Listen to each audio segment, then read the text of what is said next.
Hello प्यारे बच्चों, कैसे हैं आप सभी लोग। उम्मीद करता हूं आप सभी लोग बढ़िया होंगे, मस्त होंगे, मजे कर रहे होंगे। तो प्यारे बच्चों, हमने लेक्चर है 02 में बात किए थे पैराबोला के बारे में, पैराबोला की इक्वेशन के बारे में पढ़ा था हमने।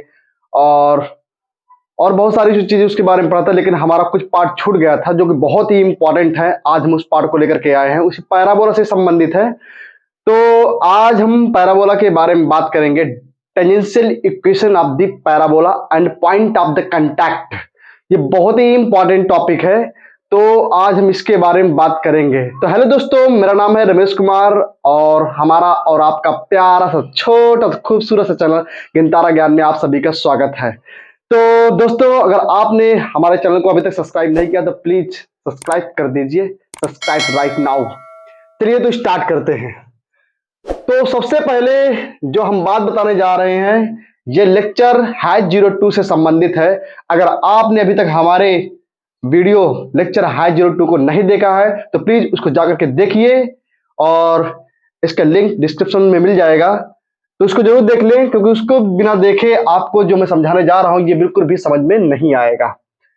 तो हम बात करने जा रहे हैं पैराबोला की टेबल से। ओ माय गॉड, ये भी नहीं चल रहा।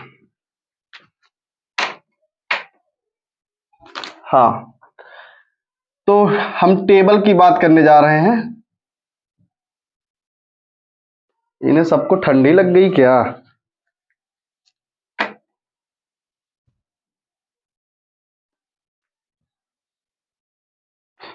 हम्म।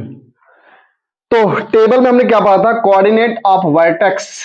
पहले हम बात करेंगे कोऑर्डिनेट ऑफ वर्टेक्स। तो हमने कितने प्रकार के वर्टेक्स पढ़े थे? एक तो ये पढ़ा था हमने कि Y square is equal to 4x, है ना। और दूसरा पढ़ा था हमने Y square is equal to -4ax। और तीसरा हमने पढ़ा था X square is equal to 4ay। एंड इसके बाद हमने पढ़ा था X square is equal to 4ay minus का, है ना। तो ये टेबल हमें क्रिएट कर रहे हैं। तो इस टेबल, यानी कि अगर ये टेबल हम समझ गए ना तो हमें पूरा पैराबोला समझ में आ गया। हर एक बात पैराबोला की आसानी से समझ में आ जाएगी। ठीक है ना। एक मिनट।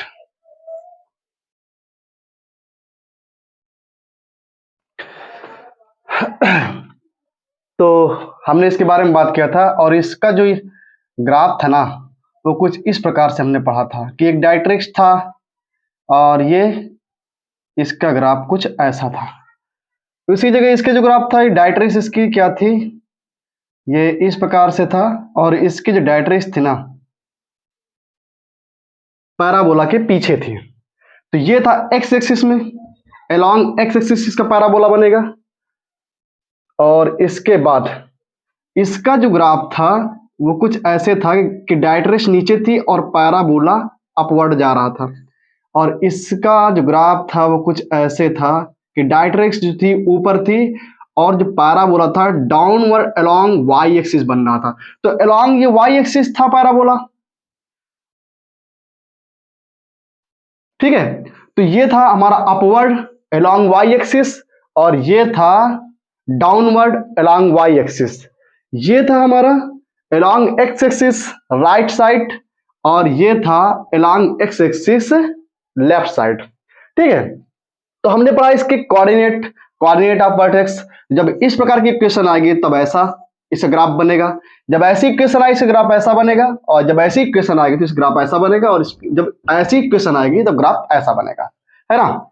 इसके बाद हमने बात की कोऑर्डिनेट ऑफ फोकस। तो इनके कोऑर्डिनेट फोकस कैसे होंगे? Coordinate of focus, coordinate of focus. तो इनके जो फोकस के कोऑर्डिनेट होंगे किस प्रकार से होंगे?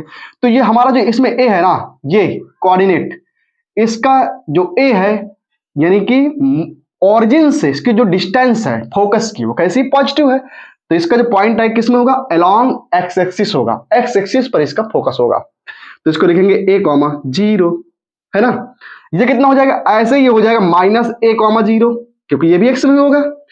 और जब हमारा टर्म एक्स स्क्वायर है तो हमारा जो फोकस पॉइंट होगा वो वाई में जाएगा। तो वाई में ए हमारा क्या है? पॉजिटिव है, तो यानी कि ये हो जाएगा 0 कामा प्लस का a, और ये हो जाएगा 0 कामा माइनस का a। इस प्रकार से इसके फोकस पॉइंट हो जाएंगे, है ना। और बेहतरीन तरीके से समझना चाहते हैं तो आप लेक्चर है 02 को जरूर देखें, सारी बातें आपको समझ में आ जाएंगी, क्योंकि सारी बातें इसकी डिस्कशन की गई हैं उस लेक्चर में। इसके बाद क्या है, इक्वेशन ऑफ द वर्टेक्स, वो sorry directrix, equation of the equation of directrix, ठीक है। तो इसका डायरेक्ट्रिक्स कहां बन रहा है, इसका डायरेक्ट्रिक्स जो है एक्स एक्सिस में कट कर रहा है, एक्स एक्सिस में कट कर रहा है, और जो फोकस पॉइंट के अपोजिट है, फोकस हमारा पॉजिटिव है तो ये क्या होगा, नेगेटिव होगा। तो इसका जो डायरेक्ट्रिक्स आएगा वो क्या होगा, यानी ओरिजिन से कितना डिस्टेंस पर है, एक्स में, एक्स इक्वल टू माइनस ए पर, माइनस ए पर। तो ये हो गई इक्वेशन ऑफ डायरेक्ट्रिक्स किसके लिए, Y square equal to 4x के लिए। इसका डायरेक्ट्रिक्स कितना होगा, एक्सिस, जब हमारा फोकस पॉइंट नेगेटिव होगा तो हमारी डायरेक्ट्रिक्स क्या होगी, पॉजिटिव होगी, ठीक है। अब इसमें डायरेक्ट्रिक्स क्या होगी हमारे, तो y चल रहा है ना हमारा, y एक्सिस में हमारा अलोंग y एक्सिस पैराबोला बना हुआ है, तो इसकी डायरेक्ट्रिक्स क्या होगी, y के फॉर्म में होगी। और ये क्या है, फोकस पॉइंट हमारा पॉजिटिव है तो ये क्या होगा, नेगेटिव, डायरेक्ट्रिक्स क्या होगी, नेगेटिव होगी।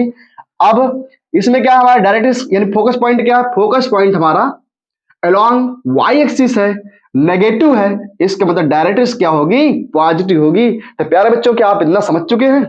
अब हम बात करते हैं आगे, हम बात करेंगे equation of the axis, equation of the axis, equation of the axis, ठीक है। तो इक्वेशन ऑफ द एक्सिस, अब इसमें देखिए इसमें कोई पॉइंट अगर लाई करता है एक्स एक्सिस पे तो y क्या होता है हमारा, 0। अगर इसमें कोई पॉइंट लाई करेगा, फोकस हमारा इधर है ना, तो y क्या होगा, इसमें 0 होगा। और अलोंग एक्स एक्सिस, जब हमारा along x axis sorry y axis हमारा पैराबोला है तो x क्या होगा, इस पॉइंट पे 0, यानी यहां पास कोई पॉइंट है तो x क्या होगा, इसमें 0, y पर कोई पॉइंट 0 होता है, तो ये क्या हो जाएगा, इक्वेशन ऑफ द एक्सिस हो गई, ठीक है। तो इसे कहेंगे equation of the axis. Length of the latus rectum, अब हम बात करेंगे लेंथ ऑफ द लेटस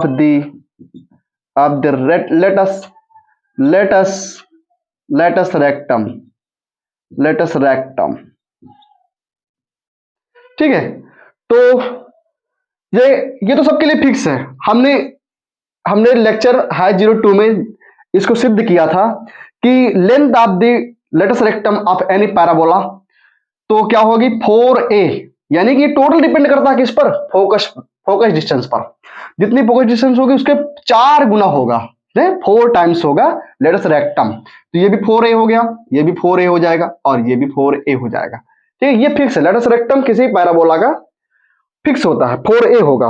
इसके बाद हमने बात की थी focal distance of the, focal distance, distance of a point. तो फोकल डिस्टेंस हमने क्या पढ़ा था कि पैराबोला पर कोई एक गिवन पॉइंट दिया गया है और उसकी कितनी दूरी है, किसकी फोकस पॉइंट से कितनी दूरी है ना। तो कैसे फाइंड करें इसके लिए, तो जब y square equal to 4x देगा तो कैसे फाइंड करेंगे, तो ये हो जाएगा हमारा सीधा सिंपल सा y यानी a plus x focus distance और प्लस हमारा x कोऑर्डिनेट। तो x कोऑर्डिनेट की डिस्टेंस कितनी होगी और फोकस डिस्टेंस कितनी होगी, इसको जोड़ देंगे तो ये निकल आएगा हमारा क्या, focal distance of the point. इसके बाद नेगेटिव है ना हमारा, ये फोकल डिस्टेंस नेगेटिव तो नेगेटिव कर देंगे तो a माइनस का हो जाएगा x, a माइनस का x। इसी प्रकार से ये y है तो a प्लस वाई हो जाएगा, और ये कितना हो जाएगा, a माइनस का y। तो ये रही हमारी टेबल जिससे हम आज पूरे पैराबोला को बहुत आसानी से समझ सकते हैं सिर्फ इस टेबल के माध्यम से। तो सारी बातें हमने लेक्चर हाई 02 में डिस्कशन किया है। तो आप और बेहतरीन तरीके से समझने के लिए ये चीजें कैसे आई है, तो अगर आप समझना चाहते हैं तो लेक्चर हाई 02 को जरूर देखें एक बार।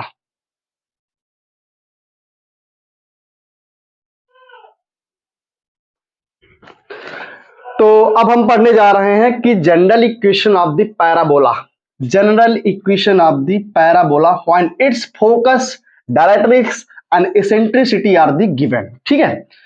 तो बेटा ये क्या है, ये है डायरेक्ट्रिक्स और ये है हमारा y एक्सिस और एक्स एक्सिस अलोंग में हमारा ये पैराबोला दिया गया है, ठीक है। और हमें फाइंड करना है इसका फाइंड करना जनरल इक्वेशन। तो हमें एक इसमें जनरल पॉइंट दिया गया है जिसका नाम है P और x कामा y, इसका ये फोकस पॉइंट है। इस फोकस पॉइंट को हमने इससे ज्वाइंट कर दिया जिसका नाम दे दिया S नाम दे देते हैं, ठीक है। आपको पता है ये कितना हो जाएगा, ये हो जाएगा हमारा a कॉमा 0, क्योंकि x एक्सिस लॉन्ग है और ऑरिजिन से इसकी डिस्टेंस कितनी है, a है, ऐसा हमने पढ़ा है, ठीक है। मैंने पॉइंट यहां पर ले लिया और ये कितना हो गया, m हो गया, इसको मैंने इससे ज्वाइंट कर दिया है ना।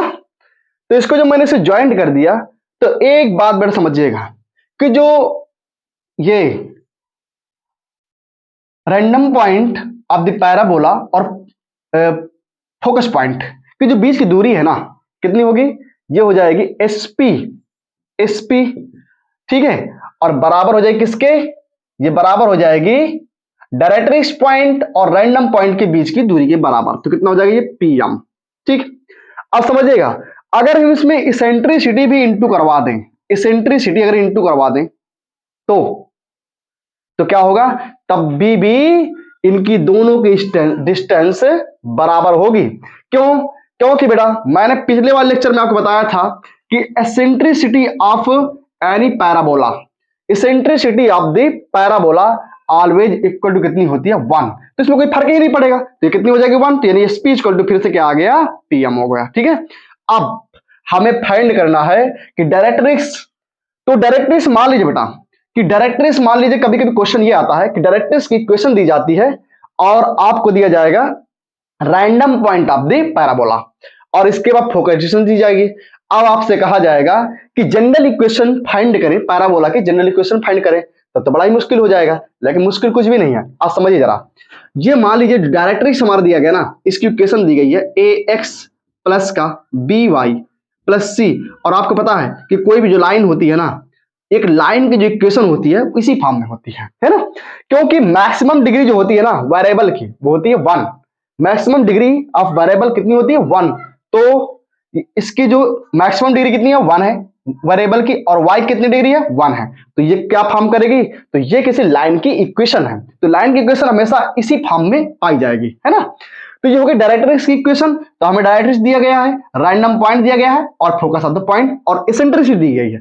अब हमें फाइंड करना general equation of the parabola. तो हम वही रूल लगाएंगे पहले वाला जैसा।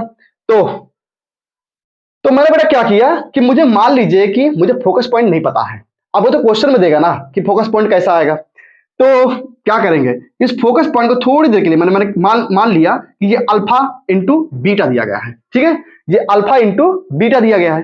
तो अब हम कैसे फाइंड करेंगे, और इसको मान लीजिए जो रैंडम पॉइंट हमारा दिया गया है, रैंडम पॉइंट, तो रैंडम पॉइंट को मान लीजिए कितना, ये हमारा जो रैंडम पॉइंट है एक्स की फॉर्म मान लीजिए, कोई बात नहीं, रहने दीजिए एक्स में। तो हमें पहले एसपी फाइंड करना, तो एसपी हम कैसे बेटा फाइंड करेंगे, तो एसपी ये हमारा क्या था, पॉइंट एसपी था, एस, तो डिस्टेंस फार्मूला लगाएं तो कितना हो जाएगा बेटा, ये हो जाएगा अंडर रूट हो जाएगा एस माइनस का अल्फा, यानी सॉरी ये कितना हो जाएगा, हाँ ये हो जाएगा एक्स माइनस का अल्फा का whole square and plus Y minus beta का होल स्क्वायर।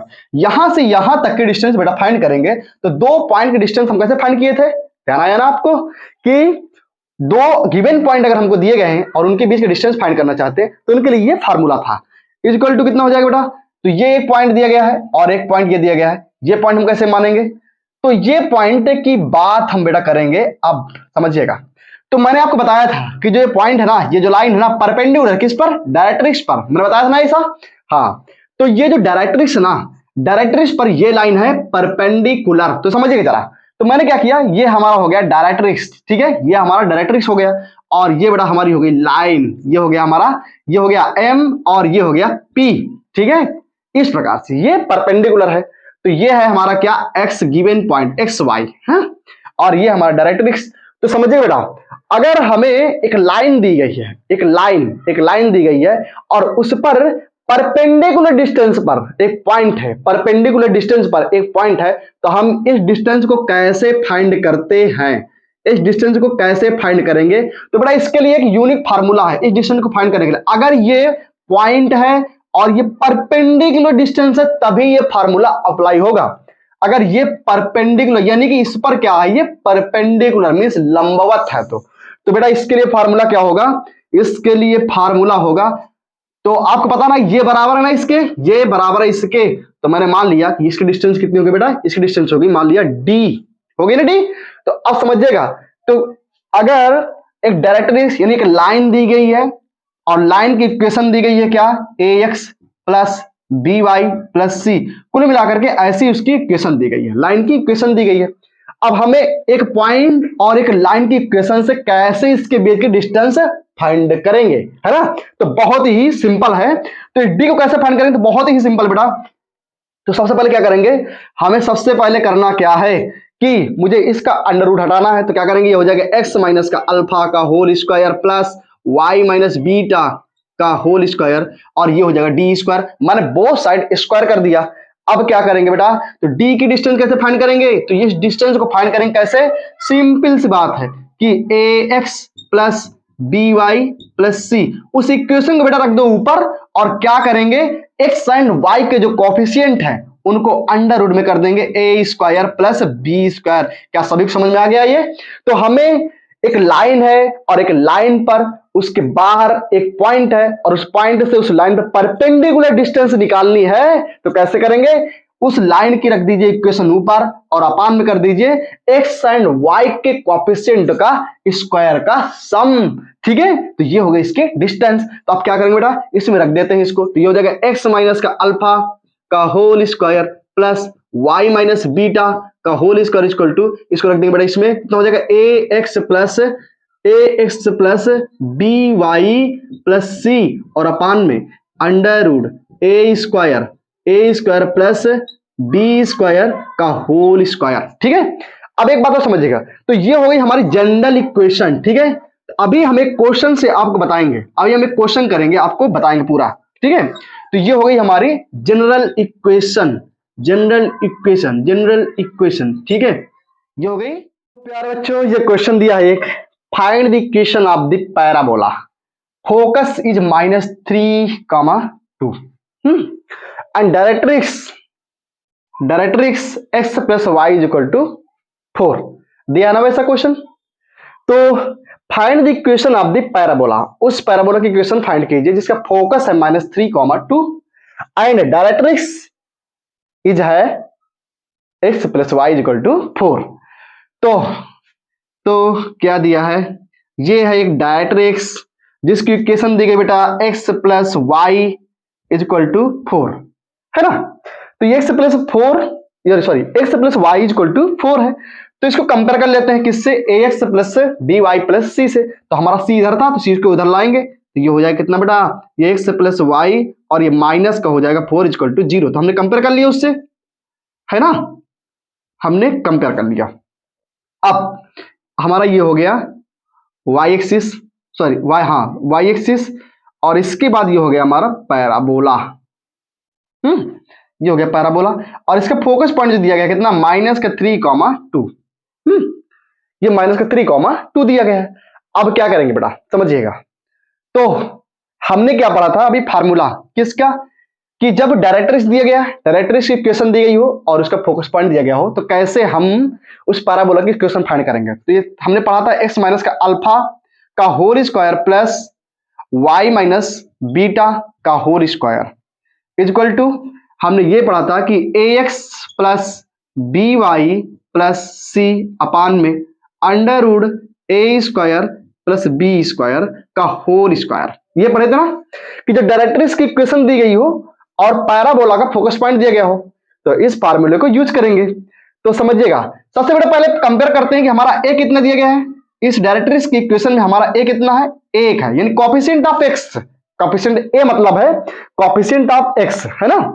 x का कोएफिशिएंट a कितना है, 1 कंपेयर किया, और इसके बाद हमारा कोएफिशिएंट ऑफ b यानी y गुणांक कितना है, 1 है, और c कितना बेटा है, c हमारा जो c दिया गया है वो है -4। क्या ये बात समझ आ गई आपको? तो समझिएगा आगे कितना, और हमारा जो अल्फा दिया गया बेटा कितना है, अल्फा हमारा दिया गया -3 और बीटा कितना दिया गया है, बीटा हमारा दिया गया है 2, यानी जो अल्फा बीटा है वो फोकस पॉइंट है, ठीक है, coordinate point of the focus. तो एक्स अल्फा की वैल्यू -3 रखें कितना हो जाएगा, +3 हो जाएगा होल स्क्वायर, प्लस ये हो जाएगा वाई माइनस बीटा कितना हो गया 2 का होल स्क्वायर, और इसके बाद रखेंगे इसमें वैल्यू, ए की वैल्यू कितनी है 1 है तो बचेगा x, बी की वैल्यू कितनी है, वो बीटा की वैल्यू कितनी, बीटा नहीं है बी है, बी की वैल्यू कितनी है 1 तो ये बचेगा y, और सी की वैल्यू कितनी है बेटा -4, सी की वैल्यू मैंने रख दिया कितना -4, और ये कितना हो जाएगा √1, ए की वैल्यू 1 + 1 का होल स्क्वायर। अब समझते हैं, तो 1 + 1 कितना हो गया 2 हो जाएगा, और √2 का होल स्क्वायर करेंगे ऊपर नीचे, ऊपर बी स्क्वायर नीचे बी स्क्वायर, तो इसका √2 का होल स्क्वायर करेंगे कितना हो जाएगा, ये 2 हो जाएगा। तो इसको पहले ओपन कर लेते हैं, ये एक्स स्क्वायर प्लस कितना a + b का whole square, x square 3 × 3 = 9, 2 × 3 = 6x, और प्लस का वाई स्क्वायर प्लस 2 × 2 = 4 माइनस, ठीक है, -2 × 2 = 4, 4y ऐसे हो जाएगा, और बराबर में कितना हो गया बेटा, ये हो जाएगा x + y - 4 का होल स्क्वायर, और बटे में कितना आया 2 आएगा। तो हम क्या करेंगे बेटा, इसको इस 2 का गुणा करवा देंगे इधर, ये 2 आएगा ना नीचे, हाँ समझ चुके होंगे आप। अब इसके बाद बेटा समझिएगा 9 4 13, तो बच्चे कितना x² प्लस ये हो जाएगा कितना 9 4 13 x + y² प्लस 6x, और बच्चे कितना -4y, और इसके बाद 9 4 13 वो भी कहेगा प्लस का, तो ये हो गया कितना।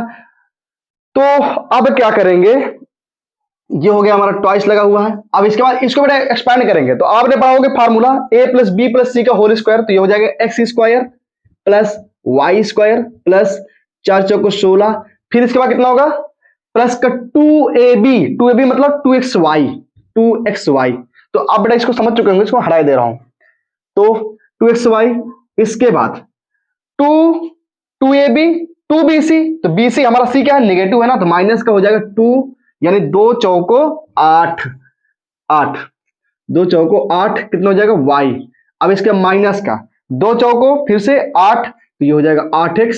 अब समझते हैं, इसको और सिंपल कर लेते हैं, तो ये हो जाएगा बेटा 2x² plus 2y² plus 2 × 6 = 12x minus 2 चौको 8y प्लस 2 3 कितना हो जाएगा 26 बराबर x² प्लस y² और इसके बाद 16, 16 हो गया, ये कितना हो जाएगा, ये बचेगा प्लस का 2xy माइनस का 8y माइनस का 8x और प्लस का 16, ऐसे हो गया।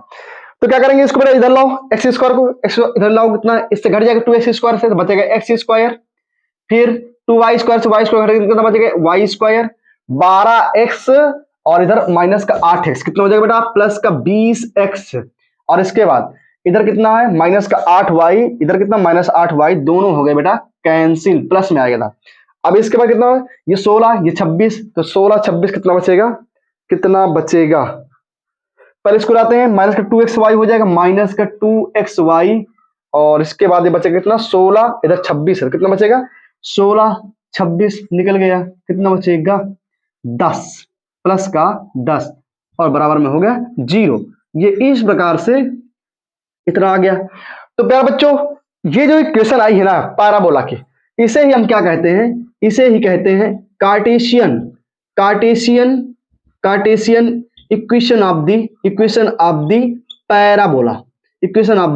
पैराबोला। अगर इस प्रकार की कोई भी इक्वेशन अगर निकल के आती है तो हम क्या कहेंगे, इसको नाम देंगे Cartesian equation of the parabola. तो समझ गए ना बेटा, तो समझ गए हैं तो प्लीज जल्दी से मेरे वीडियो को लाइक और सब्सक्राइब नहीं किए हैं तो position of a line with respect to parabola, है ना, y square is equal to 4ax। वैसे हमने बहुत से वर्टेक्स पढ़े थे, है ना, 4 वर्टेक्स पढ़े थे, लेकिन हम एक के बारे में समझ रहे हैं, बाकी आप वैसे ही कर लीजिएगा। अब तो कह रहा कि पोजीशन ऑफ लाइन, एक पोजीशन ऑफ लाइन एक पैराबोला के रेस्पेक्ट में किस प्रकार से हो सकती है। तो जैसे बेटा समझ लीजिए हमारा क्या है, एक पैराबोला है, ये हमारा एक पैराबोला है, थोड़ा छोटा सा बना दे क्योंकि कई सारे आएंगे, है ना। तो ये एक हमारा पैराबोला दिया गया है ऐसे, है ना। तो समझिएगा एक लाइन की पोजीशन पैराबोला के रिस्पेक्ट में क्या हो सकती है, या तो बेटा ऐसे हो सकती है कि ये लाइन हो सकता है कि पैराबोला को टच ही ना करे, एक पोजीशन तो ये हो गई, और या तो बेटा ये हो सकता है कि जो लाइन है ना ये पैराबोला को दो पॉइंटों में कट करके चली जाए, और या ये हो सकता है कि एक लाइन पैराबोला को सिर्फ एक पॉइंट में टच करते हुए निकल जाए, और इसके अलावा कोई भी पोजीशन इसकी नहीं है, ठीक है। तो एक लाइन जो होगी पैराबोला को या तो किसी पॉइंट में निकट करेगी, या तो फिर एक लाइन एक पैराबोला को दो पॉइंट में कट करके निकल जाएगी, या तो बेटा ऐसा होगा कि जो एक लाइन है ना वो पैराबोला को केवल व केवल एक पॉइंट पर टच करते हुए निकल जाएगी। तो इसने कट किया दो पॉइंट में, एक पॉइंट हमारा ये है और दूसरा पॉइंट ये है, इसने टच किया केवल एक पॉइंट पर और इसने टच किया ही नहीं, है ना। तो इसका मतलब एक बात समझते हैं, तो एक बात क्या समझते हैं इसमें कि जब कोई लाइन किसी पैराबोला को केवल व केवल एक पॉइंट में टच करके निकल जाएगी, हल्का सा टच करके निकल जाएगी, तो उस लाइन को नाम क्या देंगे, क्या नाम देंगे, इसको नाम देंगे बेटा tangential form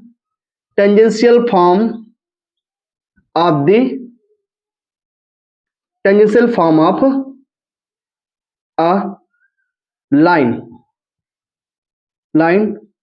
on a parabola, ठीक है। Tangential form of line on a parabola. तो इस पैराबोला पर जो लाइन है ना वो कैसे फॉर्म कर रही है, टेंजेंशियल फॉर्म है, केवल एक पॉइंट पर। जब भी कोई लाइन किसी कर्व को एक पॉइंट पर केवल टच करते हुए निकलती है उसे कहते हैं टेंजेंट लाइन। क्या कहेंगे उसको, टेंजेंट लाइन। ये क्या हो गई, इसको नाम दें tangential form of a line on A parabola, या इसको कहेंगे टेंजेंट लाइन। क्या कहेंगे इसको, टेंजेंट लाइन, क्योंकि केवल बेटा एक ही पॉइंट पे जा रही, कट कर रही है। इसके बाद क्या होगा कि अगर कोई लाइन किसी कर्व को दो पॉइंट में कट कर रही है, दो पॉइंट पे, तो इसको क्या नाम देंगे, इसको नाम देंगे सेकंड, है ना, second form of a line on a parabola, ठीक है। या तो इसके नाम दे सकते हैं सेकंड लाइन। जब कोई लाइन किसी कर्व को दो पॉइंट में कट करेगी उसे कहेंगे सेकंड लाइन। अब बेटा समझिएगा एक लाइन पैराबोला को कट ही नहीं कर रही है तो क्या नाम देंगे, इसको नाम देने वाले हैं नाइदर सेकंड नॉर,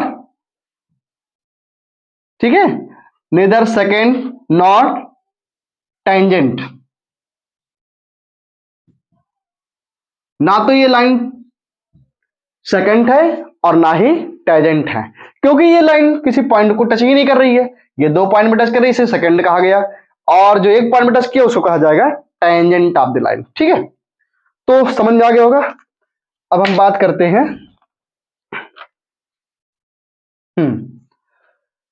अब हम इससे रिलेटेड बात करते हैं। कुछ बात ये करेंगे बेटा कि सबसे पहले हम ये समझें कि एक जो हम कैसे पहचान पाएंगे कि जो गिवन लाइन है हमारी वो टेंजेंशियल फॉर्म में है या फिर neither second not tangential form में है या फिर सेकंड फॉर्म में है, हम कैसे पहचान पाएंगे, है ना। तो समझिए, तो हम इसको कैसे पहचान पाएंगे कि एक लाइन जो है कि टेंजेंशियली फॉर्म में है या फिर सेकंड फॉर्म में है या फिर नेदर सेकंड या फिर नॉट टेंजेंट फॉर्म में है। तो सबसे पहले बेटा मैं बात करूंगा, सबसे पहले जो मैं बात करने वाला हूं सबसे पहले हम बात करने जा रहे हैं क्वाड्रेटिक इक्वेशन की। आप क्लास 10th में क्वाड्रेटिक इक्वेशन बहुत अच्छे से पढ़े होंगे, तो हम बात करने जा रहे हैं क्वाड्रेटिक इक्वेशन की। तो आप सोच रहे हैं इसका रोल क्या है इसमें, क्वाड्रेटिक इक्वेशन। आज ये सभी मार्करों को ठंडी लग गई है।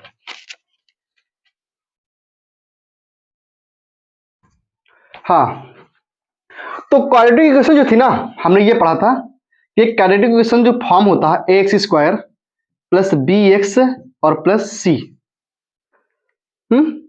X square plus b x plus c is equal to 0 के फॉर्म में होती थी। अब इसके हमने इस क्वाड्रेटिक इक्वेशन के माध्यम से हमने नेचर ऑफ रूट पढ़े थे, नेचर ऑफ रूट। तो नेचर ऑफ रूट क्या थे इनके, इसमें नेचर ऑफ, जब रूट को हमको जानना था कि क्वाड्रेटिक इक्वेशन के नेचर ऑफ रूट क्या होंगे, तो उसमें हमको एक चीज की जरूरत पड़ी थी। क्या जरूरत थी उसकी, discriminant of the quadratic equation, है ना, डिस्क्रिमिनेंट, डिस्क्रिमिनेंट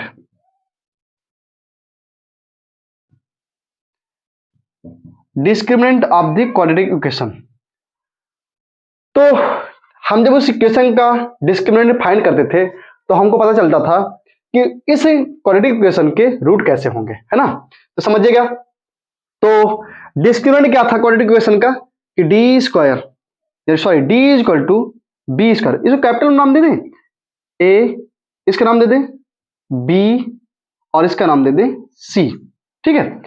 तो कितना हो जाएगा ये, बी स्क्वायर माइनस का 4ac, हमने क्या फाइंड किया था 4ac, बी स्क्वायर का बी स्क्वायर माइनस 4ac, ये था डिस्क्रिमिनेंट। तो कैसे नेचर पता चलता था कि अगर हमने किसी क्वाड्रेटिक इक्वेशन का अगर बी स्क्वायर माइनस 4ac निकाला और बी स्क्वायर माइनस 4ac का जो मान है वह डी के बराबर हो गया, यानी कि 0 आ गया, ठीक है, वह 0 आ गया, तो इसका मतलब टू क्या लिखेंगे, टू इक्वल रियल रूट होते थे, टू इक्वल रियल रूट्स होते थे, है ना। और इसके बाद जब d इज मोर देन, अगर मान लीजिए कि बी स्क्वायर माइनस 4ac का जो मान है ना वो क्या हुआ, वह 0 से बड़ा आ जाए, मीन्स पॉजिटिव आ जाए, इसका मतलब क्या था कि टू डिस्टिंक्ट है ना, टू डिस्टिंक्ट रियल रूट हमने ये पढ़ा था कि टू डिस्टिंक्ट मतलब दो अलग अलग वास्तविक रूट निकल के आएंगे। अब अगर d इज लेस देन 0 होगा तो d is less than 0 means no real roots. हमने ये चीजें पढ़ी थी, किसी भी क्वाड्रेटिक इक्वेशन के सॉल्यूशन किस प्रकार से होंगे, तो इससे हमको मिलने वाली बहुत बड़ी हेल्प मिलने वाली है, ठीक है, किसमें, इस पैराबोला में। अच्छा, इसका रिलेशन क्या है बेटा, इस क्वाड्रेटिक इक्वेशन को मैंने क्यों लिया, क्योंकि रीजन ये है बेटा कि किसी भी एक ऐसी इक्वेशन जिसकी मैक्सिमम पावर कितनी हो, 2 हो, जिसकी मैक्सिमम पावर 2 हो, यानी सेकंड डिग्री, तो उसका जो ग्राफ होगा वो ऑलवेज कैसा बनेगा, पैराबोलिक, हमेशा पैराबोला के आकार का है उसका ग्राफ बनेगा। इसीलिए मैंने इससे हेल्प ली, इसको रिलेट करवाया इससे। तो इसका जो ग्राफ बनने वाला है ना बेटा, कैसा बनेगा, इसका जो ग्राफ बनने वाला है वो सीधे सीधे कैसे बनेगा, उसका जो ग्राफ बनेगा सीधे सीधे कैसे बनने वाला है, कैसे बनेगा, इस ग्राफ बनेगा पैराबोला, है ना। तो एक चीज और समझेंगे बेटा कि हमने क्लास 10 में ये पढ़ा था, आपको बताया गया होगा कि दिए गए ग्राफ से आप समझिए कि दिए गए ग्राफ को देख करके बताइए कि इस समीकरण के कितने शून्यक हैं, है ना, पढ़े थे ना आप कि कितने इसके रूट्स होंगे। तो जैसे ग्राफ ऐसे बनाया गया था, लेकिन ये ग्राफ एक्स अक्ष में कहीं पर टच ही नहीं कर रहा था, तो आपसे बताया गया था no real root, no any root, इससे कोई रूट नहीं हुआ करते थे, है ना। और एक ग्राफ आपको यह भी बताया गया था कि अगर ये ग्राफ ऐसे टच कर गया, है ना, एक पॉइंट पर, बिल्कुल एक पॉइंट पर, तो आप तुरंत लिखते थे क्या, टू इक्वल रूट, क्या लिखते थे, टू इक्वल रूट्स, है ना, लिखते थे ना, है ना। हाँ, तो जब एक पैराबोलिक जो ग्राफ था ना केवल एक पॉइंट पर टच करता था तो आप लिखते थे टू इक्वल रूट्स, और नहीं टच करता था, एक्स अक्ष पे नहीं टच करता था, तो इसका मतलब नो एनी रूट्स लिखते थे आप। अब इसके बाद एक बात और थी, क्या थी कि अगर मान लीजिए ग्राफ जो था ना वो कुछ इस प्रकार से कट कर गया था, इस प्रकार से, है ना, तो क्या कहते थे आप ये कहते थे कि जो दिया गया ग्राफ है ना वो कितनी बार कट कर रहा है, 2 बार कट कर रहा है। इसका मतलब इसके कितने सोल्यूशन होंगे, इसके 2 सोल्यूशन होंगे। आपने पढ़ा था ना ऐसा। चलिए अब इन तीनों को बातों करेंगे हम, इन बातों को करेंगे रिमाइंड और इनसे लेंगे बहुत बड़ी हेल्प इसको समझने में। तो चलिए फिर स्टार्ट करते हैं। तो प्यारे बच्चों ये दिया गया ग्राफ और इस ग्राफ में एक ऐसे लाइन टच करते हुए जा रही है एक पॉइंट पर, है ना। तो पहले हम इसी को समझ लेते हैं। तो इस लाइन की जो इक्वेशन होगी ना, इस लाइन की इक्वेशन जो हमने स्लोप फॉर्म में पढ़ी थी, कैसी थी, स्लोप फॉर्म में हमने पढ़ा था mx प्लस सी, ठीक है। ये स्लोप ऑफ द लाइन है। एक लाइन की जो स्लोप होती है ना, स्लोप फॉर्म जो होता है एक लाइन का, वो हमेशा इसी प्रकार का होता है। कैसा होगा, इस प्रकार का। तो अब समझ लेते हैं, तो समझेंगे कैसे। तो अब समझते हैं। तो स्लोप ऑफ द लाइन क्या होगा, y is equal to m x plus c. अब क्या करेंगे, तो हमारा एक लाइन दी गई है y is equal to m x plus c, इसे मानेंगे इक्वेशन फर्स्ट। और जो हमारा एक पैराबोला इक्वेशन दी गई है क्या है, y square is equal to 4ax। तो हम समझने क्या जा रहे हैं बेटा, हम समझने ये जा रहे हैं कि एक जो पैराबोला होगा ना, लाइन किस प्रकार से, लाइन की जो पोजीशन होगी पैराबोला पर वो कैसी होगी, टेंजेंशियल होगी, सेकंड होगी, या फिर नॉन टेंजेंशियल, या फिर सेकंड होगी, ठीक है ना। तो समझते हैं कि हमारी एक इक्वेशन दी गई है, लाइन की इक्वेशन दी गई टेंजेंशियली फॉर्म में, और दूसरा दिया गया है पैराबोला की इक्वेशन। तो हम क्या करेंगे बेटा, लिखेंगे from first and second equation, from first and second equation, ठीक है, from first and second equation. तो बेटा क्या करेंगे, इन दोनों को रिलेट करवा देंगे। तो ऊपर वाले जरा देखिए, ऊपर वाले देखिए कि y की वैल्यू कितनी दी गई है, mx प्लस सी, कितनी दी गई है, mx प्लस सी, है ना, दिख रहा है ना कि y इज इक्वल टू कितना है, mx प्लस सी। इस वैल्यू को ना y इज इक्वल टू, इस वैल्यू को उठा करके इसमें ठोक दो y की जगह में, कितना हो जाएगा ये, तो mx प्लस सी, इसे कर देंगे क्या, होल स्क्वायर। y की वैल्यू क्या है, स्क्वायर में ना, y स्क्वायर, तो इस y की वैल्यू उठा करके रख दो यहां पर, तो हो जाएगा mx प्लस सी का होल स्क्वायर। और बेटा कितना है ये हो जाएगा 4ax। क्या ये बात आपको समझ में आई है, हाँ बिल्कुल आ गई होगी समझ में। अब समझते हैं, तो कितना हो जाएगा, इसको कर देंगे होल स्क्वायर, कितना हो जाएगा ये mx m square x square plus ये हो जाएगा कितना c स्क्वायर प्लस 2mcx, हो जाएगा ना, बिल्कुल सही है ना। a प्लस बी का होल स्क्वायर यानी a square plus b square plus 2ab, है ना। अब इसके बाद कितना आएगा ये, इसको लिखेंगे 4ax, समझ में आया। अब तो एक बात बेटा, क्वाड्रेटिक इक्वेशन को बगल में लिख देते हैं, x square plus b x square plus b x plus c is equal to 0। ये हमारी क्या थी, क्वाड्रेटिक इक्वेशन। अब क्या करेंगे बेटा, इसको धीरे चुपके से बुला लो, इसको समझो, इसको तो बुला लो, कितना हो जाएगा ये, एम स्क्वायर एक्स स्क्वायर।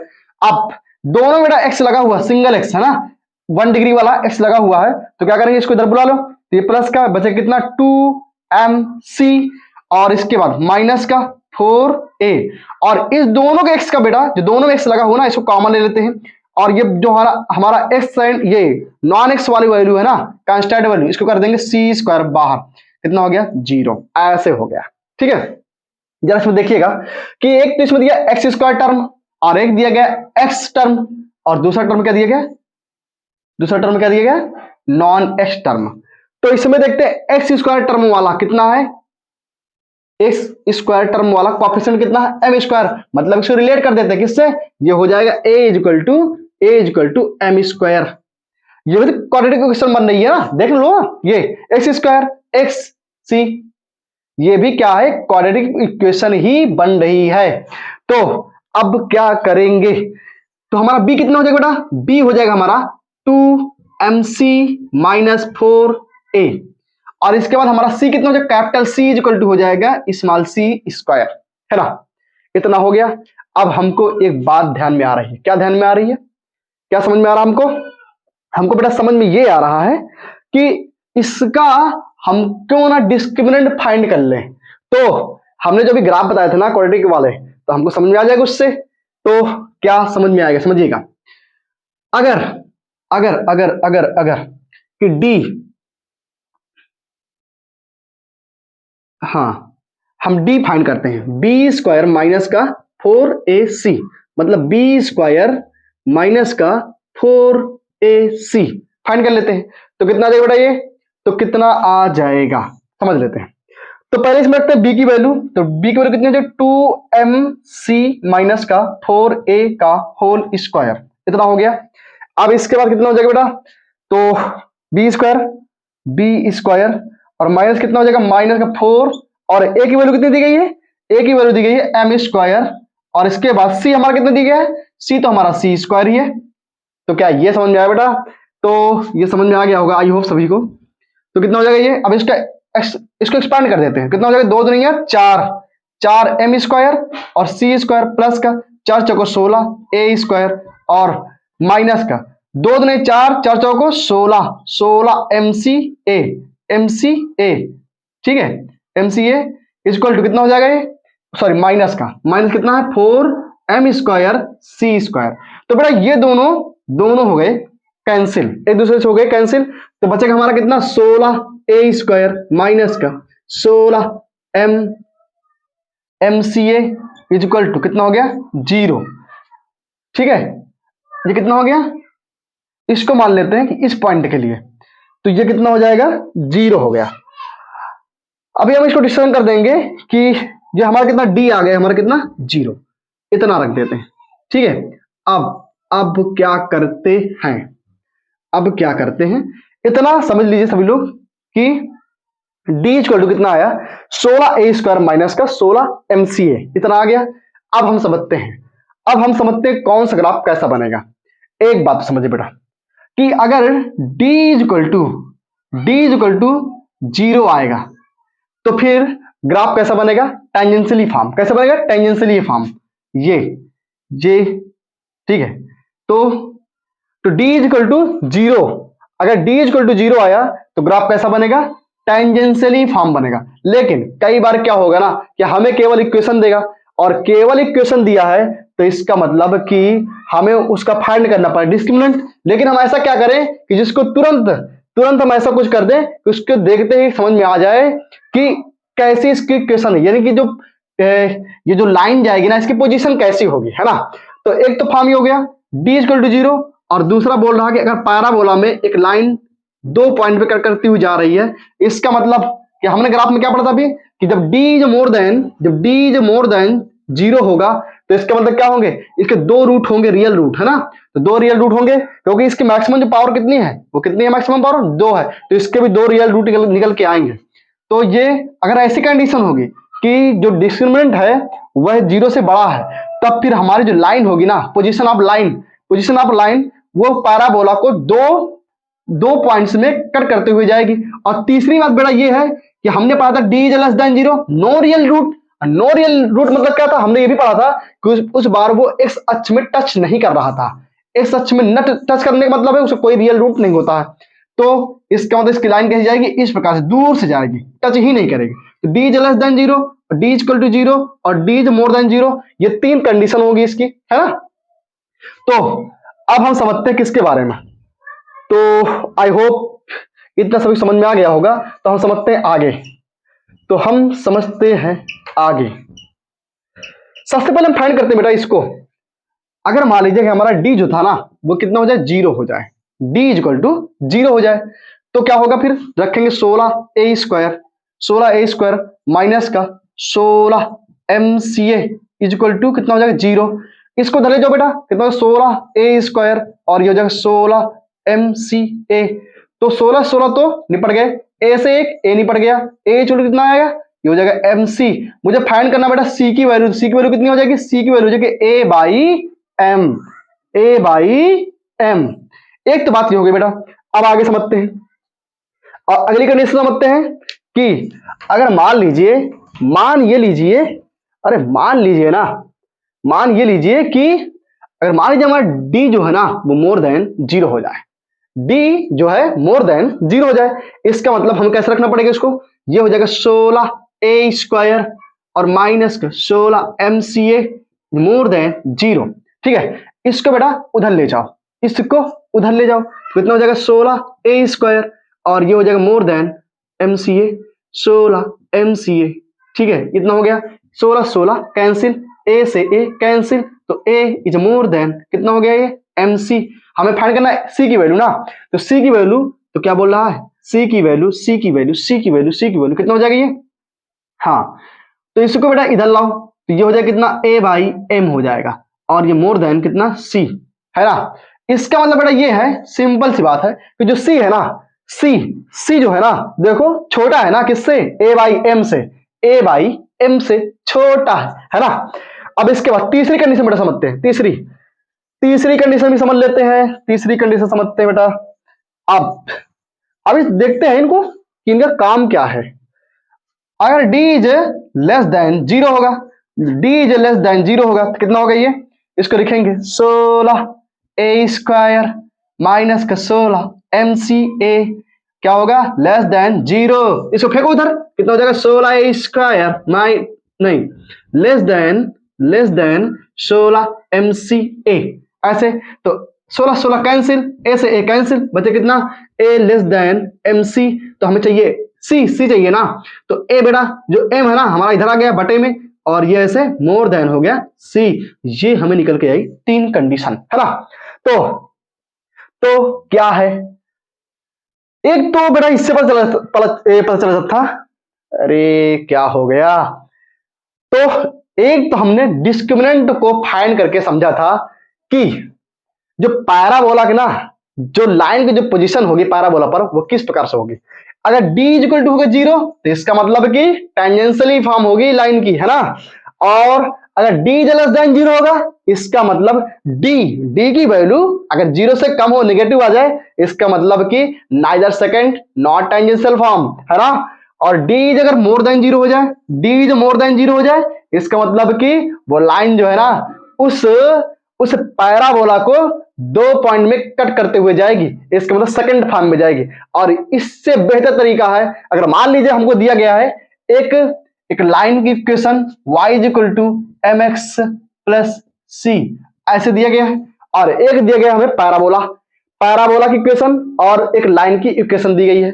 अब क्या करेंगे बेटा, कैसे समझ पाएंगे कि इसका जो ग्राफ बनने वाला है वो कैसा होगा, है ना। तो समझिए बेटा, अगर जब मैंने लिया था d इज मोर देन 0, जब मैंने क्या लिया था d इज मोर देन 0, तो बेटा क्या आया, इसका मतलब क्या हुआ, इसमें आया था कि जो c की वैल्यू है ना वो लेस देन होगी किससे, a/m। तो अगर बेटा कि हमें दिया गया है एक पैराबोला की इक्वेशन और एक लाइन की इक्वेशन, हम इसमें से इसका a निकाल लें और इसका m, और इनको कंपेयर कर दें किसको, a/m के रूप में। बेटा अगर इनकी वैल्यू जो है ना, इनकी जो वैल्यू है ना दिए गए c से, जो c दिया गया ना, इनकी जो दो a/m की जो वैल्यू है दिए गए c से अगर क्या हो जाए ज्यादा हो जाए, इसका मतलब क्या है कि जो ग्राफ होगा ना, वो ग्राफ जो है किसका, पोजीशन ऑफ द लाइन जो होगी ग्राफ उसमें पैराबोला में, इसका मतलब 2 पॉइंट्स को कट करते हुए जाएगा। कब से कैसे होगा, जब a/m है वो c से ज्यादा हो जाए, किससे, c से ज्यादा, यानी समझिएगा यहां से उठाएंगे a, पैराबोला से उठाएंगे a, और यहां से इक्वेशन ऑफ द लाइन से उठाएंगे m और c से कंपेयर करेंगे। अगर a/m की वैल्यू c से ज्यादा हो जाए, इसका मतलब कि उसका डिस्क्रिमिनेंट क्या होगा, उसका डिस्क्रिमिनेंट होगा कितना, 0 से ज्यादा, और वो लाइन जो है पैराबोला को 2 पॉइंट में कट करते हुए जाएगी।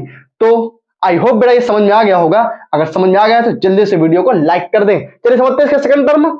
इसका सेकंड टर्म क्या कह रहा बेटा, सेकंड टर्म क्या बोलता है कि जब d बराबर 0 हो, तो d बराबर 0 होने का मतलब क्या बेटा, हम कंपेयर करेंगे किसको, a/m को, यहां से उठाएंगे m और यहां से उठाएंगे a, और a/m निकालेंगे। और अगर बाय द वे बेटा कि जो a/m है ना, a/m है वह करेक्ट c के बराबर आ जाए, किसके, c के बराबर आ जाए, एग्जैक्ट a/m क्या हो जाए, बराबर हो जाए किसके, c के, तो 100% जो लाइन है वो कैसी जाएगी, वो टेंजेंशियली फॉर्म में जाएगी, एक पॉइंट को केवल केवल व केवल पैराबोला पर एक पॉइंट पे टच करते हुए जाएगी। तो समझ गए ना इतना। इसके बाद हम बात करते हैं इसकी, इस लल्लू लाल की बात करते हैं। ये लल्लू लाल, ये बहुत भड़कीला है ना, ये बहुत भड़क रहा है इधर उधर। तो अगर कह रहा डिस्क्रिमिनेंट जो है ना, डिस्क्रिमिनेंट जब d इज लेस देन 0, तब इसका मतलब अगर अब इसमें कंपेयर करते हैं दोनों लाइनों में, इस पैराबोला और इस लाइन के क्वेश्चन में हमने कंपेयर किया किसको, a बाई एम से। पैराबोला से उठाया a और इससे उठाया m, a बाई एम निकाला। और इस लाइन के c से, अगर ये लाइन के c से लेस देन आ जाए, a बाई जो m की वैल्यू है वह c से कम आ जाए, इसका मतलब कि ये जो लाइन ऑफ द पोजीशन है, पोजीशन ऑफ द लाइन जो है ना पैराबोला पर, वो क्या है, नाइदर सेकंड नॉट टेंजेंट। इसका मतलब है कि इस तरह की कंडीशन में आपको कोई सोल्यूशन नहीं मिलने वाला है। इस तरह की कंडीशन में आपको केवल दो सोल्यूशन मिलने वाले हैं, और इस तरह की कंडीशन में आपको मिलने वाले हैं two unique and equal coordinate point. तो इसमें होगा इक्वल कोऑर्डिनेट पॉइंट, और इसके क्या हो जाएंगे, रियल एंड डिस्टिंक्ट पॉइंट। तो समझ में आ गया। आई होप आपको इतना समझ में आ गया होगा। तो जल्दी से हम समझते हैं इसको अच्छे से, है ना। हाँ, क्योंकि बहुत गड़बड़ हो गया ना। चलिए ठीक है, देखते हैं कि एक लाइन की जो पोजीशन होगी ना, position of the line tangential form कब होगी। Tangent of the line, tangent of line, ठीक है, कब होगी टेंजेंट फॉर्म। तो टेंजेंट फॉर्म बेटा लाइन इसकी कब होगी, जब d इज इक्वल टू कितना आ जाएगा, 0। और दूसरी बात यह है कि जब c बराबर कितना आएगा, यानी कि हमें दो इक्वेशन यदि दिया गया है y square is equal to 4ax, और दूसरी इक्वेशन पैराबोला की इक्वेशन हो गई, और इसके बाद लाइन की इक्वेशन दी गई हमें कितना, y is equal to mx plus c। इन दोनों से कंपेयर करवाएंगे। अगर इनका जो a बाई एम है अगर इसके बराबर हो जाए, तो इसका मतलब जो लाइन ऑफ द पोजीशन वो कैसी होगी, टेंजेंशियल फॉर्म होगी, टेंजेंट। ठीक है। अब सेकंड फॉर्म में कब लाइन होगी, सेकंड फॉर्म में यानी कि हम इसमें से a और m को अगर कंपेयर कर दें, पहले तो ये समझें कि d अगर इसका जो डिस्क्रिमिनेंट या तो 0 से बड़ा हो, डिस्क्रिमिनेंट अगर इसका 0 से बड़ा हो, दोनों कंपेयर करवाएं, कंपेयर करने के बाद डिस्क्रिमिनेंट निकालें। अगर वो उसका जो डिस्क्रिमिनेंट है वो 0 से बड़ा आ जाए, इसका मतलब तब ये लाइन की जो पोजीशन होगी वो सेकंड फॉर्म में होगी। या फिर हम इसका कंपेयर करें, क्या हम कंपेयर करें इसका a बाई एम, और अगर a बाई एम जो है वह c से बड़ा हो जाए, इसका मतलब तब ये सेकंड फॉर्म में आएगी।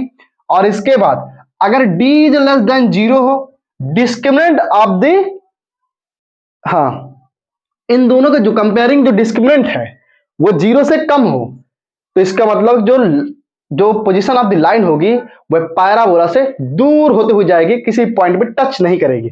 या तो फिर ये हो सकता है कि जो c है वह ज्यादा हो किससे, a बाई एम से, जो c है वह ज्यादा हो किससे, a बाई एम से।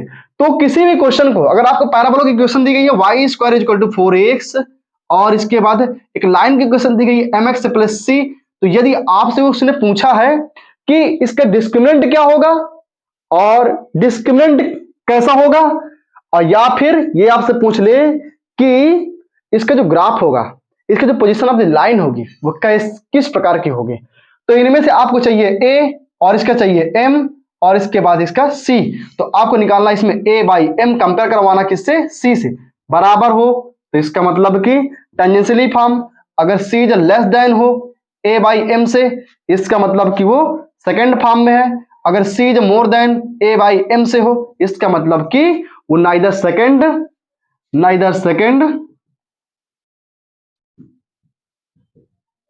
Nor tangent. तो आई होप बेटा समझ गए होंगे, ठीक है। चलिए अब हम आगे बात करेंगे पॉइंट ऑफ कंटैक्ट, बहुत ही इंपॉर्टेंट है पॉइंट ऑफ कंटैक्ट। जैसे ये बेटा एक पैराबोला है, और इस पैराबोला से एक पॉइंट, तेरी की नाराज हो गया? ऐसे एक पॉइंट को टच करते हुए एक लाइन जा रही है, एक लाइन जा रही है। तो हम इसका पॉइंट ऑफ कांटेक्ट कैसे निकालें? जो टच कर रहा है इसी को बोला गया कांटेक्ट, है ना। तो हम केवल व केवल पढ़ने जा रहे हैं सिर्फ इसके बारे में। और जो हमने दो प्रकार के और ग्राफ पढ़े थे, सेकंड के बारे में और इसके बाद neither second not tangential form में, तो उनके बारे में बहुत कम ही पूछा जाता है। उनसे क्वेश्चन जो बनते हैं बहुत ही कम बनते हैं। सबसे जो मोस्ट क्वेश्चन बनते हैं वह किससे बनते हैं? टेंजेंशियल फॉर्म से, ठीक है ना। तो tangential form of the parabola से ही क्वेश्चन क्रिएट होते हैं। तो हमें फाइंड करना है इसका कांटेक्ट पॉइंट। तो कैसे फाइंड करेंगे? सबसे पहले बेटा हमने क्या निकाला था? सी की जो वैल्यू निकाला था, कितना था? सी की वैल्यू आई थी ए बाई एम। तो हम क्या करते हैं? स्लोप ऑफ द लाइन लिख देते हैं। Slope of line, slope of line क्या होगी? तो स्लोप ऑफ लाइन जो थी y इक्वल टू थी mx और प्लस का c। तो हमने निकाल दिया थी इसकी वैल्यू। तो y इक्वल टू कितनी थी? ये mx और c की वैल्यू रख देते हैं, इसमें पुटअप कर देते हैं बेटा। कितना हो जाएगी c की वैल्यू? ये हो जाएगी a by m, a by m हो जाएगी, ठीक है ना। तो कितना हो गया? ये a बाई एम हो गई। आप समझते हैं। और इसके बाद हमारा दूसरा पैराबोला की इक्वेशन कितनी दी गई है? 4ax। तो हमें दो इक्वेशन दी गई है, इसका नाम फर्स्ट इक्वेशन और इसका नाम है सेकंड इक्वेशन। हमें फाइंड करना है ये पॉइंट। तो इस पॉइंट का हम नाम दे देते हैं x, y। हमें ये पॉइंट फाइंड करना है, ठीक है। तो क्या करेंगे? इक्वेशन फर्स्ट एंड सेकंड से, equation first and second, from first and second equation से। तो क्या मिलेगा? इसको उठा करके यहां पास रख दो। तो कितना हो जाएगा? ये इस y की वैल्यू उठा करके y स्क्वायर में रख दो। तो कितना हो जाएगा? ये mx plus a by m का होल स्क्वायर। और इसके बाद ये कितना हो जाएगा बराबर में? ये चीज बराबर हो जाएगी किसके? ये हो जाएगी 4ax। हो गया ना बराबर। तो ये कितना हो गया? y स्क्वायर की वैल्यू यहां पर रख दिया, y की वैल्यू यहां पर रख दी गई y स्क्वायर में। तो ये हो जाएगा कितना? 4ax बराबर में, इसको ओपन कर देते हैं। ये हो जाएगा m square x square plus a square upon में m स्क्वायर और प्लस के कितना हो जाएगा? 2 इंटू में mx और इंटू में a by m equal to हो गया 4ax। हो गया इतना। अब क्या करेंगे बेटा? इसमें m से m हो गया कैंसिल। तो कितना बचेगा? ये हो जाएगा m square x square plus a by m square और प्लस का सॉरी a स्क्वायर अपान में m स्क्वायर। ये बचेगा 2ax और इसको इधर ले आओ तो ये हो जाएगा 4ax इक्वल टू 0। क्या बचा फाइनल में हमारे पास? तो ये हो जाएगा m square x square plus का a स्क्वायर अपान में m स्क्वायर और इसमें जब घटाएंगे कितना बचेगा बेटा? माइनस का 2ax इक्वल टू 0। तो ये बन गया फॉर्म किसका? ये फॉर्म बन जाए किसका? mx और माइनस का a बाई एम का, ये बन गया होल स्क्वायर बराबर 0। तो दोनों तरफ क्या कर देंगे? अंडर रूट कर देंगे। तो बचेगा mx और माइनस का a by m equal to 0, ठीक है। अब इसके बाद इसको उधर ले जाओ तो ये हो जाएगा mx equal to a by m और m को नीचे ले जाओ तो x इक्वल टू कितना है बेटा? a by m square. इस प्रकार से जो हमारा जो x पॉइंट होगा, जो x इक्वल टू पॉइंट निकल गया कितना आ गया? a by m square. हमें निकालना बेटा, हमें निकालना y की वैल्यू। तो y की वैल्यू कैसे निकाल पाएंगे? तो y की वैल्यू तो हम निकाल लेते हैं यहीं पास से। ये y स्क्वायर दिया है सेकंड, तो सेकंड इक्वेशन से हम सेकंड इक्वेशन से फाइंड कर लेते हैं y की वैल्यू। तो y स्क्वायर इक्वल टू कितना दिया है? 4ax। हमने x की वैल्यू फाइंड कर रखे थे 4 और a, x की वैल्यू कितनी आई है? a बाई एम स्क्वायर, ठीक है। तो कितना हो जाएगा? ये 4a स्क्वायर अपान में m स्क्वायर, ये हो गया y स्क्वायर। देन y की वैल्यू कितनी अंडर रूट में कितनी आएगी? ये बचेगा 2a अपान में कितना आ गया? m, ठीक है। एक मिनट रुको, कितना हो जाएगा? ये 2a अपान में m। इस प्रकार से जो x की वैल्यू हमारी आई a by m square and y की वैल्यू जो होगी 2a अपान में m। तो जो हमारा कांटेक्ट कोऑर्डिनेट पॉइंट हो गया वो हो जाएगा a बाई एम स्क्वायर और 2a अपान में m। इस प्रकार से अगर कोई भी लाइन किसी पैराबोला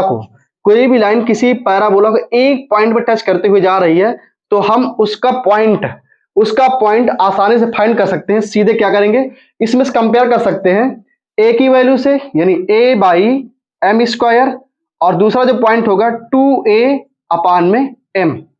तो ये हो गया a बाई एम स्क्वायर, यानी x की value a by m square और y की वैल्यू हो जाएगी 2a बाई एम। तो m मीन्स क्या है? m मीन्स है ये इस लाइन का स्लोप, इस लाइन की स्लोप। ठीक है, तो आई होप समझ में आ गया होगा। पॉइंट ऑफ द कंटैक्ट, तो पॉइंट ऑफ कंटैक्ट जैसे एक पैराबोला दिया गया है और पैराबोला में अगर ये लाइन एक पॉइंट को टच करते हुए जा रही है, हमें इस पॉइंट को फाइंड करना है x, y। तो इसके लिए सिंपल सा है कि y square equal to 4ax दिया गया, पैराबोला की इक्वेशन दी गई है y square equal to 4x, और इसके बाद हमें लाइन की इक्वेशन जो है स्लोप फॉर्म में दी गई है mx प्लस सी, mx प्लस सी के फॉर्म में लाइन दी गई है। तो हमें क्या करना, सीधी सी बात है कि x की वैल्यू इस प्रकार से फाइंड करेंगे कि a बाई एम स्क्वायर और y की वैल्यू जो हमारी होगी ना, y इक्वल टू हो जाएगी 2a अपान में m। ठीक है, तो ये इस प्रकार से इसके पॉइंट फाइंड किए जाएंगे। अब जो हमारी नेक्स्ट इक्वेशन है, नेक्स्ट जो पॉइंट दिया गया है इसमें बोला इक्वेशन ऑफ ए लाइन। हाँ, तो इक्वेशन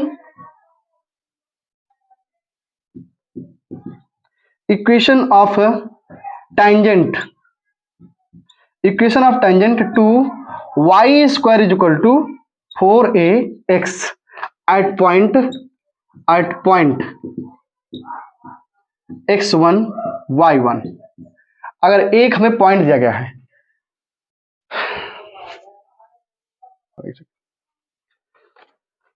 तो नेक्स्ट जो हेडिंग दी गई equation of tangent to y square is equal to 4x और गिवन पॉइंट x1 y1, यानी बोल रहा है कि एक परवलय है, यानी पैराबोला है और इसके एक पॉइंट दिया गया है x1 और y1, इससे एक लाइन पास हो रही है इसी पॉइंट से। तब हमें इस टेंजेंट लाइन की इक्वेशन फाइंड करना है। तो अगर हमें पता है कि अगर कोई भी एक लाइन है अगर एक पॉइंट से पास हो रही है तो उसके लिए एक सिंपल फार्मूला होता है कि y माइनस का y not is equal to m x minus का एक्स नॉट, ये एक फार्मूला होता है उस लाइन को क्रिएट करने का। ठीक है, तो हमें जो गिवन पॉइंट है ना, ये जो y नॉट जो लगा हुआ है और x नॉट, जो y नॉट और x नॉट लगा हुआ है, तो ये हमारे गिवन पॉइंट है। तो क्यों ना हम इसको इसमें रख दें, y माइनस का ये y1 हो गया और इक्वल टू ये हो जाएगा m और x माइनस का x not, x not means कितना हो जाएगा x1। लेकिन अब हमें इसमें थोड़ा सा हम इसमें डिफरेंशियल इक्वेशन भी आ गया बीच में, सॉरी डिफरेंशियल इक्वेशन में डेरिवेशन। तो डेरिवेशन क्या करना पड़ेगा, जो हमारा पॉइंट है ना वो किस पर है, हमारा पॉइंट लाई कर रहा है किस पे, पैराबोला पर। किस पर लाई कर रहा है, पैराबोला पर। तो जिस पर हमारा पॉइंट लाई करता है उसकी क्या करेंगे, डेरिवेशन फाइंड कर लेंगे। तो हम डेरिवेशन फाइंड करें किसका, y square is equal to 4ax का। तो इसका डिफरेंशिएशन कितना होगा, इसका डिफरेंशिएशन होगा कितना हो जाएगा 2y और ये dy by dx equal to, अब इसको डिफरेंशिएट करेंगे विथ रिस्पेक्ट टू x तो बचेगा कितना 4ax और dx हो जाएगा cancel, then dy by dx equal to कितना बचेगा, ये 4a अपान में 2a और 2 से 2 कैंसिल, कितना हो जाएगा ये, तो कितना हो गया, ये बचेगा y, सॉरी ये हो गया y और बचे कितना 2a अपान में y, तो ये हो गया हमारा dy बाई dx।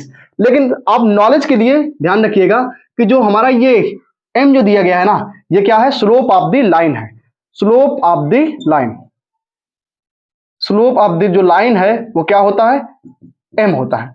यही m जो होता है इसे ही कहा जाता है dy बाई dx। तो इसको हम क्या करें, m equal to dy by dx रख दे। आप समझिएगा, तो हमने क्या किया, इस इक्वेशन को, इस इक्वेशन में m की जगह में जब रख दिया dy बाई dx तो ये हो जाएगा y माइनस का y नॉट, y माइनस का y नॉट यानी y1 इक्वल टू हो गया कितना, m हमारा हो गया dy by dx, dy by dx और x माइनस का x1, x माइनस का x1 हो गया। अब y माइनस y1, इस dy बाई dx को हम क्या लिख सकते हैं, y डैश लिख दिए, ये हो जाएगा x माइनस का x1, x माइनस का x1। अब इसको इंटू करवा दें तो ये हो जाएगा y minus y1 equal to, तो ये हो गई इसकी जनरल इक्वेशन हो गई, ये जनरल इक्वेशन हो, टेंजेंशियल इक्वेशन के जनरल जो इक्वेशन है ना, ये किसके हो गए, टेंजेंशियल इक्वेशन हो गए। ये टेंजेंट इक्वेशन दिया गया है कि equation of tangent, equation tangent of the parabola, parabola की इक्वेशन दी गई है y स्क्वायर इक्वल टू दिया गया 4x ओनली। अब इसके बाद जो गिवन पॉइंट है, यानी कि इसकी जो डायग्राम बनेगा कुछ इस प्रकार से, इसका गिवन पॉइंट कितना है 3,2, यानी जो x1 कितना हमारा, x1 है 3 और y1 कितना है, y1 है हमारा 2। इस पॉइंट से एक लाइन टच करते हुए जा रही है, हमें इस लाइन की टेंजेंट इक्वेशन फाइंड करनी है। तो पॉइंट हमारा कितना है 3,2। सबसे पहले क्या करें कि इसको हम डिफरेंशिएट कर लें, तो कितना आएगा ये, डिफरेंशिएट कर 2 आगे आ गया, ये बचेगा d2 आ गया, तो कितना बचेगा ये 2y और dy by dx equal to, इसको डिफरेंशिएट करें कितना आएगा ये ओनली बचेगा 4। तो इस प्रकार से dy by dx equal to कितना हो गया, तो ये हो जाएगा 4/2y। तो 4/2y, तो हम क्या करेंगे 4/2 और y की वैल्यू कितनी है हमारी, ये y1 जो है ना, ये इसी की वैल्यू है, गिवन वैल्यू कितना हो जाएगी 2, तो इसमें 2 रख दिया, तो 2 कितना हो जाएगा, ये कैंसिल हो गया, बचे कितना 1। तो इस प्रकार जो हमारा m की वैल्यू है ना वो इतनी निकल आई। हमारी equation tangent of the equation line क्या कहती है कि y माइनस का y not equal to m और x माइनस का x नॉट, ये कहती है। तो y नॉट मीन्स कितना है 2 इक्वल टू, और m की वैल्यू कितनी है 1 आई है, x माइनस का x नॉट कितना दिया गया है, x नॉट मीन्स x1 कितना हो जाएगा 3। सॉल्व कर लें, y माइनस 2 और ये बचेगा x माइनस का 3, इसको उधर भेज देते हैं, तो ये y इक्वल टू कितना हो जाएगा, प्लस में जाएगा, ये हो जाएगा x माइनस का 3 और प्लस का 2, इस प्रकार से y इक्वल टू कितना आ जाएगा x माइनस का 1। तो ये होगी equation tangent of the parabola. तो find the equation of the tangent of the parabola, जो इक्वेशन क्रिएट हो गया ये कितनी हो जाएगी, y equal to x minus का 1। तो सबसे पहले आपका क्या करना पड़ता है कि पैराबोलिक जो इक्वेशन होगी ना, पैराबोलिक जो इक्वेशन है उसको डिफरेंशिएट कर लेंगे, और डिफरेंशिएट करने के बाद जब डिफरेंशिएट करेंगे जो हमारा y आएगा, जो y आएगा उसके जब हम क्या करेंगे, y आए या x आए उसमें इन पॉइंटों को पुटअप कर देते हैं। तो पुटअप करने के बाद जो हमारी m की वैल्यू यानी स्लोप ऑफ द लाइन निकल के आ जाएगी। अब इसके बाद जो लाइन की जो इक्वेशन है उस लाइन की इक्वेशन में m की वैल्यू पुटअप कर देंगे, और जो y नॉट और x नॉट जो दिए गए हमारे ये गिवन पॉइंट होते हैं। तो इस प्रकार से हमने इसकी इक्वेशन फाइंड कर लिया। ठीक है, तो प्यारे बच्चों वीडियो कैसा लगा, अगर वीडियो अच्छा लगा हो तो प्लीज वीडियो को लाइक करें, सब्सक्राइब करें और अपने दोस्तों में शेयर भी करें, और नोटिफिकेशन बेल आइकन भी साथ में दबा दें ताकि हमारा जो नया वीडियो आए आप तक पहुंच सके। कमेंट बॉक्स में जरूर बताएं वीडियो कैसा लगा। मिलते हैं नए वीडियो में फिर से नए एनर्जी के साथ, और तब तक के लिए